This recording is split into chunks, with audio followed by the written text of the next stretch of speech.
Welcome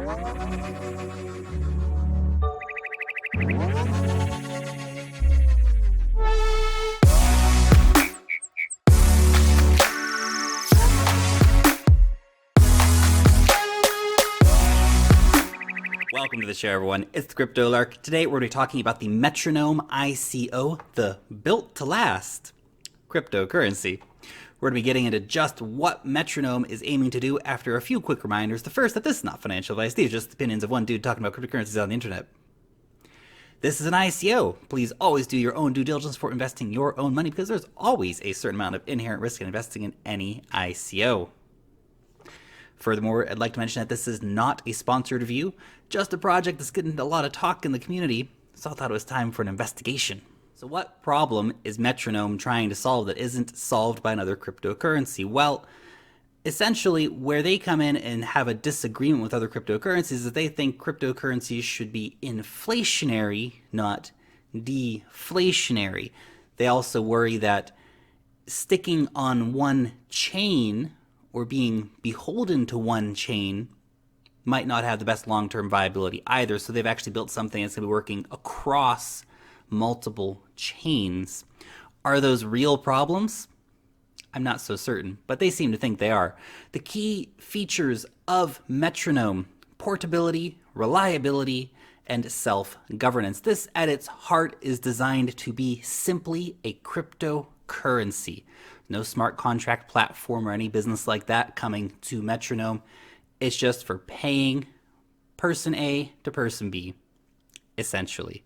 The portability comes in with the cross-chain functionality. This can actually move across different chains, which is, of course, quite compelling. And I know there's a lot of interchain operability work going on at the moment. This is a slightly different approach to that.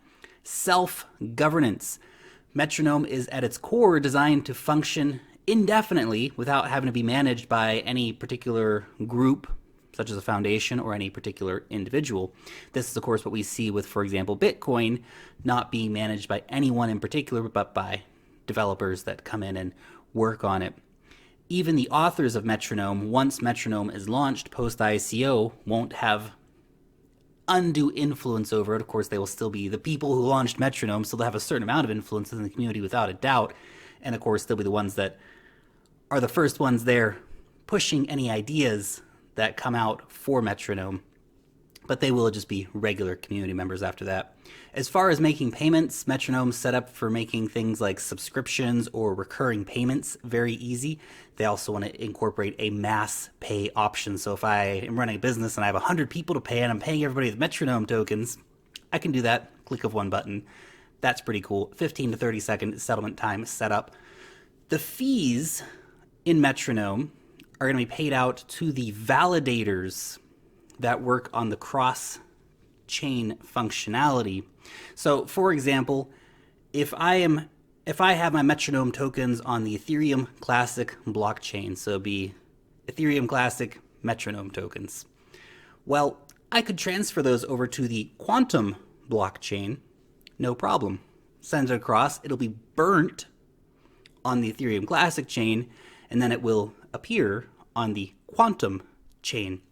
In the middle, we're going to have validators that are going to receive a fee for validating that transaction in Metronome tokens. Taking a look at the roadmap, on the post-sale, there's really not that much. It will be launching with compatibility with Ethereum initially. Later on this year, we'll see Ethereum Classic being brought in, followed by Rootstock and Quantum. Of course, this also opens the door to other Ethereum-based chains, like, for example, WAN chain would probably be a pretty easy fit to get that as the cross-chain operability for Metronome. But there's really not much on the development roadmap because it's not really a centralized project. Once it gets launched, the people behind it are going to step back, so to speak. By the way, just who are the people behind Metronome? Well, first off, we have Jeff Garzik. He was a big pusher for SegWit 2x, which a lot of the community did not support. Other people like Peter Vicenes, for example, has been trying to claim a portion of the Mt. Gox fortune. Matthew Rozak was accused of insider trading back in 2006. I mean, hey, who better to have as the chairman of your cryptocurrency than somebody who did insider trading before? Now, that was actually settled without admitting or denying the allegations, but it happened. Something to keep in mind. Now, the key team here, basically everybody on the team, there's no immediate links to their LinkedIn profiles, for example, but they are all public people who do have real, legitimate profiles. But when you go and check it out, you realize that basically everybody here works for Block. That's BLOK, which is Jeff Garczyk's company. So that is the key development people behind it. So it gives you the indication that, wow, there's a really big team behind Metronome, but it's actually all the employees at Block. At the same time, though, even though some of these people may be considered to be divisive within the community or have some kind of shade in their past, they're also quite old hats when it comes to cryptocurrency and do remain quite influential in the blockchain space. Checking out the advisor list, we have some very famous people here as well. For example, Don Tapscott or Vinny Langham, who are real heavyweights in the blockchain space. So it's gotten some really high-level nods from some industry insiders. Before we break down the details of the token sale, and there's a lot of details to break down, by the way, I wanted to give a few of my concerns of the sale. Is it really offering something so new and revolutionary? Well, the cross-chain asset is a really interesting idea, and I find it quite fascinating to see this asset sitting on different chains. It could potentially be a very powerful tool, but they're not the only ones to do it. Metronome's getting a lot of press. There is another project called Pantos, which is doing a pretty similar thing, but just went totally under the radar, and it's supported by Bitpanda, and it's also supported by many of the top cryptocurrency projects like Lisk and Komodo. So that could be a real competitor here, especially considering all those teams are going to be pushing out Pantos together. Inflation versus deflation. The good thing with Metronome is that the inflation is at a set rate, and I'll break that down for you momentarily. But this is, I suppose, an economics question when it comes down to it. And where you stand on that economic question, I think, will determine a lot of how you feel about Metronome. Do you want something that inflates continually over time? Or do you want something that deflates over time? One thing I've sometimes thought about with Bitcoin is, well, what if lots of Bitcoin continues to be lost at the rate that it's being lost? And will there be enough for it to be a viable, massively adopted global currency in any form with all of the lost Bitcoin and continually losing Bitcoin that is happening? The sale itself is designed to be as fair as possible, but I could still see some potential manipulation here by the whales. We'll break that down again momentarily here for you.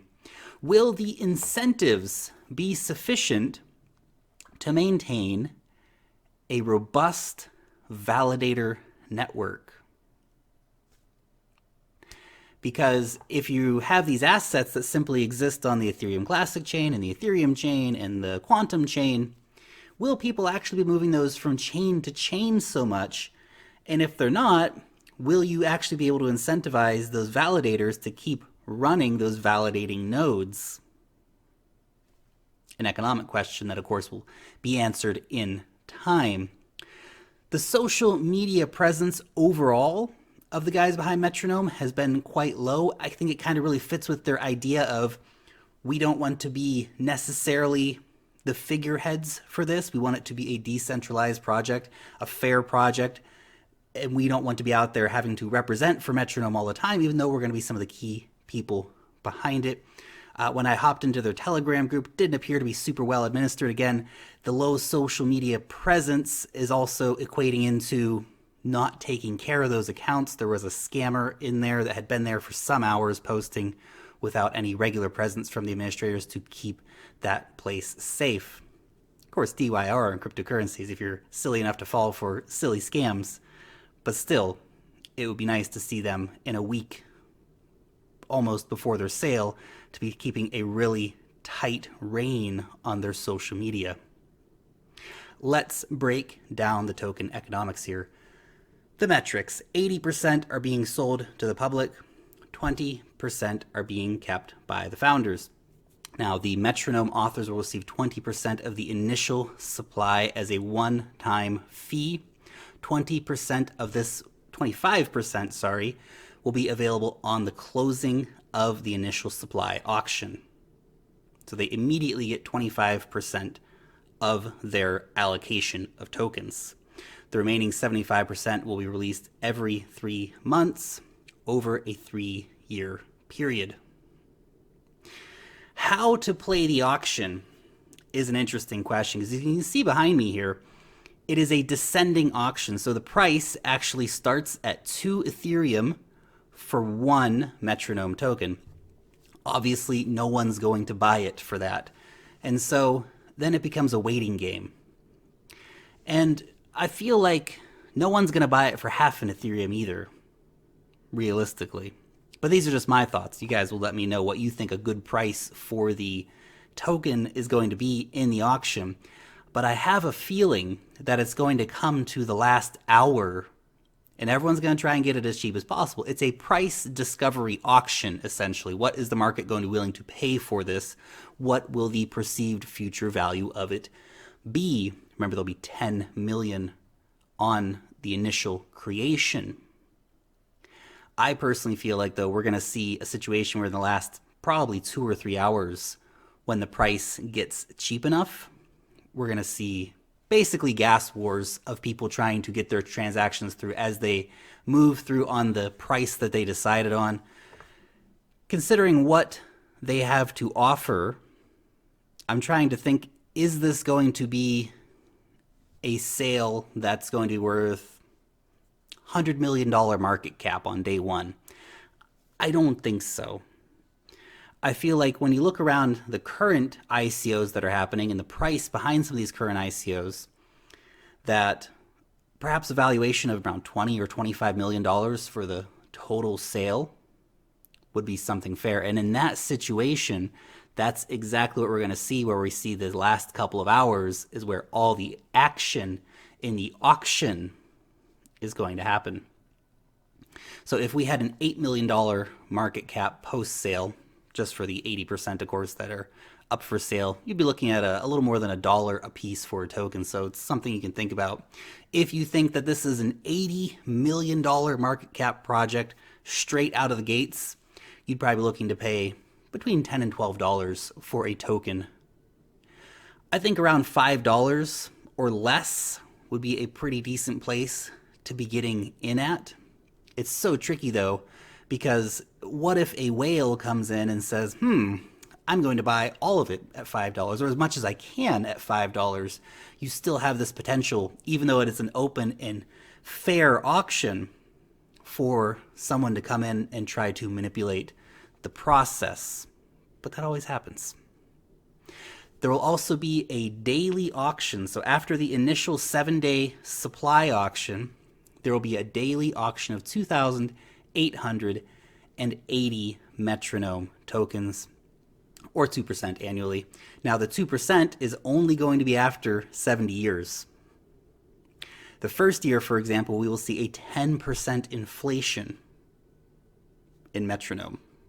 100% of the proceeds from those daily auctions will go back to the autonomous proceeds provider contract, not to the team.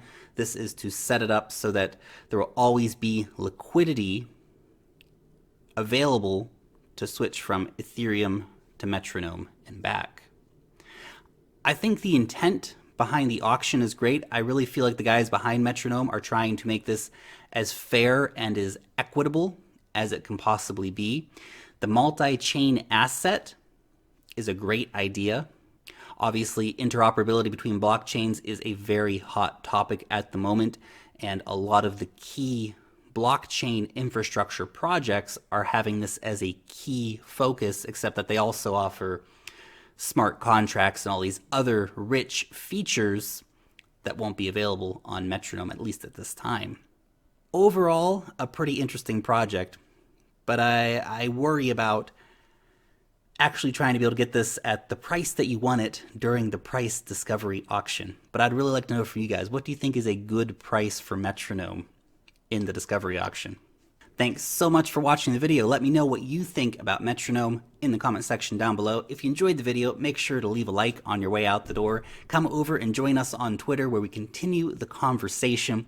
Long live the blockchain, and peace out till next time.